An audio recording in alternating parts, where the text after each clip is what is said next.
Nuclear bomb. Hiroshima Nagasaki history. India Pakistan problem.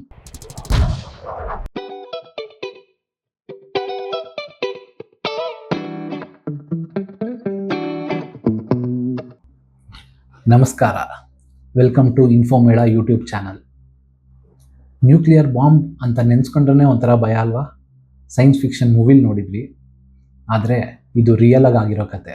ಇವತ್ತು nuclear bomb ಅಂದರೆ ಏನು ಮತ್ತು ಅದರ ಹಿಸ್ಟ್ರಿ ಬಗ್ಗೆ ನೋಡೋಣ. ಮತ್ತು ಇಂಡಿಯಾ ಪಾಕಿಸ್ತಾನ್ ಯಾಕೆ ಈ ಬಾಂಬ್ ಬಗ್ಗೆ ಮಾತಾಡ್ತಾ ಇದ್ದಾರೆ ಅಂತಲೂ ನೋಡೋಣ. ಸ್ವಲ್ಪ ಹಿಂಟ್ ಕೊಡ್ತೀನಿ, ಬಟ್ ಸಿಕ್ಕಾಪಟ್ಟೆ ಇಂಟ್ರೆಸ್ಟಿಂಗ್ ಆಗಿದೆ. Okay, first thing is first. ಈ ನ್ಯೂಕ್ಲಿಯರ್ ಬಾಂಬ್ ಅಂದ್ರೇನು ಅಂತ ಗೊತ್ತಿರಬೇಕಲ್ವಾ? ಸಿಂಪಲಾಗಿ ಹೇಳಬೇಕು ಅಂದರೆ ಇದು ಸೂಪರ್ ಪವರ್ಫುಲ್ ಎನರ್ಜಿ ರಿಲೀಸ್ ಮಾಡೋ ಬಾಂಬ್. ಒಳಗಡೆ ನ್ಯೂಕ್ಲಿಯರ್ ರಿಯಾಕ್ಷನ್ ಆಗ್ಬಿಟ್ಟು ಹೀಟ್, ರೇಡಿಯೇಷನ್, ಶಾಕ್ ವೇವ್ಸ್ ಅಂತ ಎಲ್ಲ ಕಡೆನೂ ಡ್ಯಾಮೇಜ್ ಮಾಡಿಬಿಡುತ್ತೆ. ಇಮ್ಯಾಜಿನ್ ಮಾಡ್ಕೊಳ್ಳಿ, ಒಂದೇ ಒಂದು ಸೆಕೆಂಡಲ್ಲಿ ಇಡೀ ಊರೇ ಪುಡಿ ಪುಡಿ ಆಗಿಬಿಡುತ್ತೆ. ನೆನೆಸ್ಕೊಂಡ್ರೇ ಭಯಂಕರ ಗುರು. ಇವಾಗ ಬರೋಣ ದ ಓಜಿ ಸ್ಟೋರಿ, ಹಿರೋಶಿಮಾ ಹಾಗೂ ನಾಗಸಾಕಿ. ಈ ನ್ಯೂಕ್ಲಿಯರ್ ಬಾಂಬ್ನ ಪವರ್ ಇಡೀ ಜಗತ್ತಿಗೇ ಗೊತ್ತಾಗಿದ್ದು ಸೆಕೆಂಡ್ ವರ್ಲ್ಡ್ ವಾರ್ ಎಂಡಲ್ಲಿ.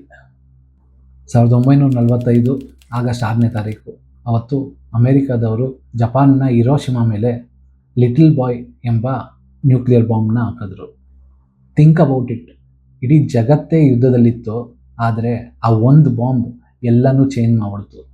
ಒಂದೇ ಕ್ಷಣದಲ್ಲಿ 1000 ಜನ ಸತ್ತೋದ್ರು ಗುರು. ಬದುಕಿದ್ದವ್ರ ಕತೆ ಇನ್ನೂ ಭಯಾನಕ. ರೇಡಿಯೇಷನ್ ಪ್ರಾಬ್ಲಮ್, ಸುಟ್ಟ ಗಾಯಗಳು ಅಂತ ಲೈಫ್ ಪೂರ್ತಿ ಸಫರ್ ಆದರು ಪಾಪ. It was a human tragedy of unimaginable scale. Hiroshima tragedy ಆಗಿ ಜಸ್ಟ್ 3 ದಿವಸಕ್ಕೆ, ಅಂದರೆ ಆಗಸ್ಟ್ 9ನೇ ತಾರೀಕು, ಅಮೇರಿಕಾದವರು ನಾಗಸಾಕಿ ಮೇಲೆ ಇನ್ನೊಂದು ಬಾಂಬ್ ಹಾಕ್ತಾರೆ.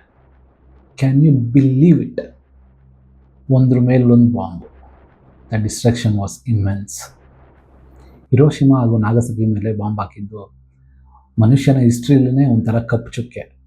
ಅವತ್ತಿನ ಎಫೆಕ್ಟ್ ಅಷ್ಟೇ ಅಲ್ಲ, ಅದರ ಲಾಂಗ್ ಟರ್ಮ್ ಎಫೆಕ್ಟ್ ಇನ್ನೂ ಡೇಂಜರಸ್ ಆಗಿದೆ. ಆ ಊರಲ್ಲಿ ಜನ radiation problem, cancer, genetic issues ಅಂತ ಇನ್ನೂ ತೊಂದರೆಗಳನ್ನ ಅನುಭವಿಸ್ತಾ ಇದ್ದಾರೆ. ಲೈಫ್ ಎಷ್ಟೊಂದು ಕಷ್ಟ ಅಲ್ವಾ? ಇವಾಗ ಯಾಕೆ ಈ ಬಾಂಬ್ ಟಾಪಿಕ್ ಮತ್ತೆ ಬರ್ತಾ ಇದೆ? ಭಾರತ ಮತ್ತು ಪಾಕಿಸ್ತಾನ ಕಡೆ ಬರೋಣ. ಇವರಿಬ್ಬರ ಹತ್ರನೂ ನ್ಯೂಕ್ಲಿಯರ್ ವೆಪನ್ಸ್ ಇದ್ದಾವೆ.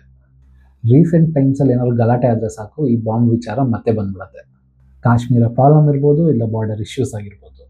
ಈ ಸಣ್ಣ ಪುಟ್ಟ ಪ್ರಾಬ್ಲಮ್ ಇದ್ರೂ ಈ ನ್ಯೂಕ್ಲಿಯರ್ ಬಾಂಬ್ ಬಗ್ಗೆನೇ ಮಾತಾಡ್ಬಿಡ್ತಾರೆ. ಇದು ನಿಜವಾಗ್ಲೂ ತುಂಬ ಟೆನ್ಷನ್ ಕೊಡೋ ವಿಷಯ.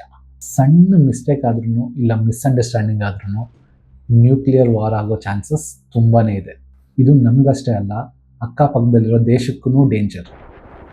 ನ್ಯೂಕ್ಲಿಯರ್ ಬಾಂಬ್ ಜಸ್ಟ್ ಒಂದು ವೆಪನ್ ಅಲ್ಲ, ಅದು ವಿನಾಶದ ಸಿಂಬಲ್. ಇಂಥ ವೆಪನ್ಸ್ ಯೂಸ್ ಮಾಡಿದ್ರೆ ಏನಾಗುತ್ತೆ ಅಂತ ಹಿರೋಶಿಮಾ ಹಾಗೂ ನಾಗಸಾಕಿ ನಮಗೆಲ್ಲ ಒಂದು ಪಾಠ ಕಲಿಸುತ್ತೆ. ಇವಾಗ ಎಲ್ಲ ಕಡೆಯೂ ನ್ಯೂಕ್ಲಿಯರ್ ವೆಪನ್ಸ್ ಬೇಡ ಅಂತ ಹೋರಾಟ ನಡೀತಾ ಇದೆ. ನಿಮ್ಗೇನು ಅನಿಸುತ್ತೆ ಈ ನ್ಯೂಕ್ಲಿಯರ್ ಬಾಂಬ್ ಬಗ್ಗೆ? ಇಂಡಿಯಾ ಮತ್ತು ಪಾಕಿಸ್ತಾನ್ ಈ ಸಿಚುವೇಶನ್ನ ಹೇಗೆ ಹ್ಯಾಂಡಲ್ ಮಾಡಬೇಕು? ಅನಿಸಿಕೆಗಳನ್ನ ಕಮೆಂಟ್ ಬಾಕ್ಸಲ್ಲಿ ತಿಳಿಸಿ.